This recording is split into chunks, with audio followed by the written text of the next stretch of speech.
Doctor সন্তোষ দাস, আমি আপনি বলছি।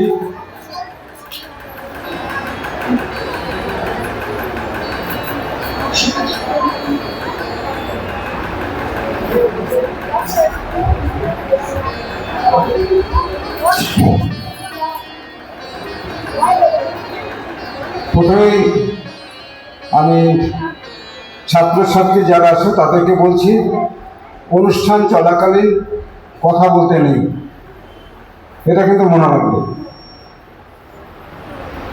উপস্থিত আমাদের মহারাজ স্বামী গঙ্গানন্দজিকে আমার প্রণাম, অন্যান্য যারা আছেন তাদের প্রত্যেককে আমার যথাযোগ্য সম্মান।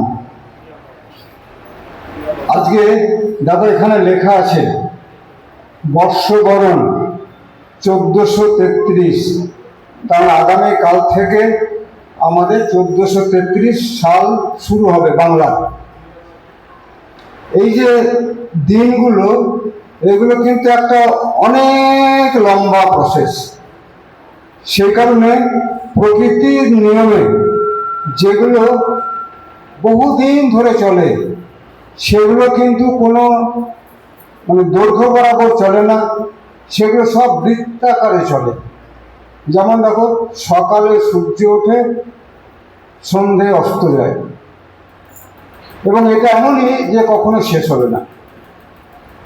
আবার জল থেকে বাষ্প হয়, বাষ্প থেকে মেঘ হয়, মেঘ থেকে বৃষ্টি হয়, আবার জল হয়, এই চক্রাকারে চলছে। তেমনি আমাদের বর্ষবরণ যে অনুষ্ঠানটা, এটাও এমন একটা চক্রাকারে চলছে, এটা কখনো শেষ হবে না। 12 মাস পরে আবার আসবে বৈশাখ, আবার বৈশাখ, এইভাবে।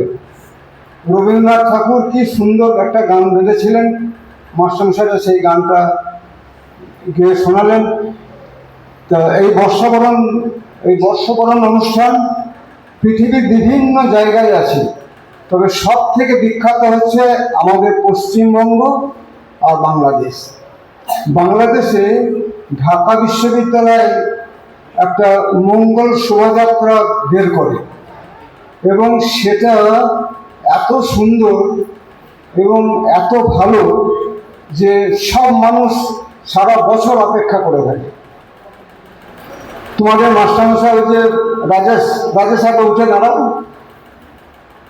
দেখেছো না কেমন সুন্দর সেজেছে? আমি তো চিনতেই পারিনি। তা বাংলাদেশের শোভাযাত্রায় বহু মানুষ এরকম মুখোশ করে নানা ধরনের সাজসজ্জা করে ওই শোভাযাত্রায় থাকে, যার জন্য সেটা ইউনেস্কোর সারা পৃথিবীর একটা স্বীকৃতি পেয়েছে। আমাদের এখানেও তাই। আমাদের এখানে প্রতি বছর নববর্ষ হয় নানান অনুষ্ঠানের মধ্য দিয়ে। সম্ভবত আকবর, তার একটা ক্যালেন্ডার ছিল, তিনি প্রথম এই নববর্ষ অনুষ্ঠানটা আমাদের দেশে চালু করেন। এখন অনেক জায়গাতেই আছে।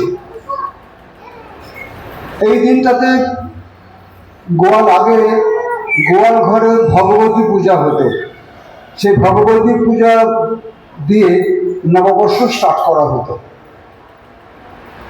বিভিন্নভাবে নববর্ষ শুরু হয়। তা এই নববর্ষের একটা পৌরাণিক কাহিনী আছে। সেটা হচ্ছে কিরকম, তোমার ঠিক আজকের দিনটা হচ্ছে চৈত্র সংক্রান্তি, আজকে শেষ। 1432 সালের আজকে শেষ দিন।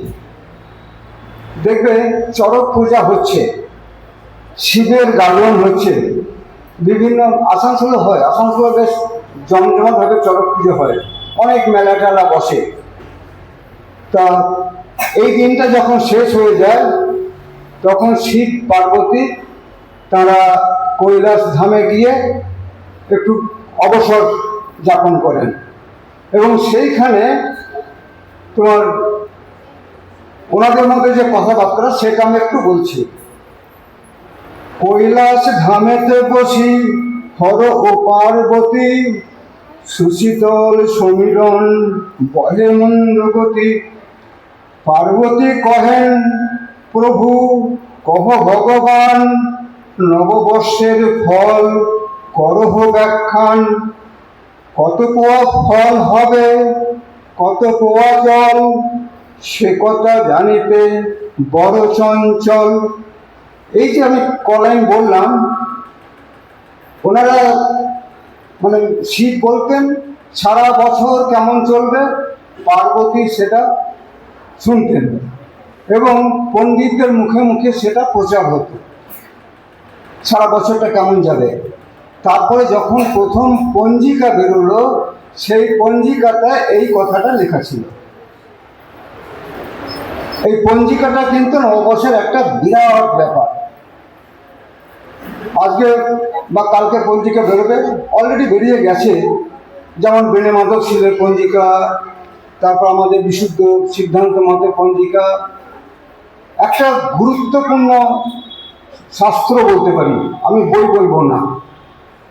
তা আমাদের প্রত্যেকে বাড়িতে বাড়িতে পঞ্জিকা থাকে। পঞ্জিকা আমাদের অনেক কাজে লাগে। তোমরা জানো যে কবে দুর্গাপূজা হবে সেটা তোমরা ক্যালেন্ডার থেকে পেয়ে যাবে, কিন্তু দুর্গাপূজার কোন সময় সপ্তমী হবে, কোন সময় অষ্টমী পূজা হবে, কোন টাইমে নবমী পূজা শুরু হবে, সেগুলো জানতে গেলে আমাদের পঞ্জিকার দরকার। আবার যারা জ্যোতিষবিদ্যা চর্চা করেন তারা কিন্তু পঞ্জিকাটা একদম দেবজ্ঞানে রেখে দেয়। তাদের বাড়িতে 50-60 বছরের পুরনো পঞ্জিকা থাকে। এই যে বাচ্চা যখন জন্মগ্রহণ করছে, যদি সঠিক সময় বলতে পারে একদম রাইটভাবে, কত ঘন্টা, কত মিনিট, কত সেকেন্ড, তাহলে জ্যোতিষরা সেই জায়গা, সেই সমস্ত নিয়ে একটা পুষ্টি বানিয়ে দেয় এবং তখন থেকে তোমার মা বাবা জানতে পারবে যে তুমি কেমন ছেলে হবে, তুমি পড়াশোনায় কেমন হবে, তুমি ভালো গান বাজনা করতে পারবে কিনা, তুমি ভালো ছবি আঁকতে পারবে কিনা, এমনকি তার সন্তান কতদিন বাঁচবে, কেমন নীরব থাকবে, সব কিছু। এবং সেখানে তোমার ওই তার কি মানে তার কি কি পরিচয়, তার গোত্র কি, তার রাশি কি, এই সবগুলো ওখানে লেখা থাকে। এবং এটা একটা নববর্ষের একটা বিরাট ব্যাপার। আর একটা আনন্দের খবর কি, সেটা তোমাদের কাছে খুব ভালো লাগবে, কিন্তু দুঃখের বিষয় এটা আস্তে আস্তে কমে যাচ্ছে। এই দিন ব্যবসাদাররা হাল খাতা করে, তা সেই হাল খাতার দিনে ওরা আমাদেরকে অনেককে নেমন্তন্ন করে। আমরা বাজারে যাই, দোকানদারদেরকে যে বাকি থাকে সেটা পেমেন্ট করি, আর দোকানদাররা আমাদেরকে কি করে, আমাদেরকে মিষ্টি খাওয়ায়। বেশ আনন্দ করে আমরা বাজারে ঘুরে বেড়াই এই দিনটা। আর দোকানদাররা কি করে, তারা সকালে উঠে স্নান করে নতুন জামা কাপড় পরে খুব ভালো করে পুজো দিয়ে আবার নতুন উদ্যোগে ব্যবসা শুরু করে এবং তারা ঠাকুরের কাছে প্রার্থনা করে, এই যে বৈশাখ মাসে ব্যবসা শুরু হলো, চৈত্র মাস পর্যন্ত যেন আমার ব্যবসা খুব ভালো চলে। এবং তাদের ব্যবসা খুব ভালো চলে। আর লাস্ট মাস চৈত্র মাস, সেই চৈত্র মাসে ওরা চৈত্র সেল শুরু করে এবং অনেক অনেক দোকানে ভিড় হয়, প্রচুর জিনিস বিক্রি হয়। তো তোমাদেরকে বলবো, তোমরা এখন থেকেই এই ব্যাপারগুলো একটু অনুধাবন করবে। কালকে সকালে উঠে স্নান করে নতুন জামা কাপড় পরে ঠাকুর ঘরে প্রণাম করবে, তারপরে ঠাকুরকে বলবে, মা সরস্বতীকে বলবে, আমার আগামী বছরের রেজাল্ট যেন খুব ভালো হয়, সারা বছর আমি যেন খুব ভালো করে পড়াশোনা করি, আমার দেহ মন সব যেন সুস্থ থাকে। তাহলে তুমি খুশি থাকবে, তোমার মা বাবা খুশি থাকবে, আমাদের এই ফ্রি কোচিং সেন্টার আমরাও খুব খুশি থাকবো। নমস্কার।